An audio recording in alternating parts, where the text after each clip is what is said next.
শোনা, আমার একটু পেপারটা দাও তো। দাও দাও দাও। শোনা, আমার মোবাইলটা দাও তো। Thank you. শোনা, বলো।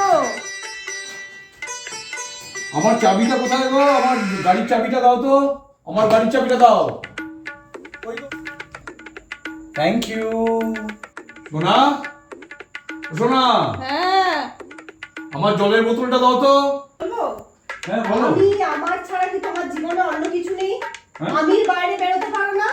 আমার খবরের কাগজ, আমার ফোন, আমার চার্জার, আমার গাড়ির চাবি, আমার জলের বোতল, কেন একটু আমাদের বলে কিছু বলা যায় না? আমাদের কিছু হয় না? নাও। সোনা, কি হলো? আমাদের টাওয়ালটা দেবে, আমাদের গেঞ্জিটা দেবে, আমাদের লেজার বক্সটা দেবে। কি বলছো? তুমি আমাদের আমাদের বলতে বলেছো, ওই জন্য আমাদেরই সব কটা বলছি।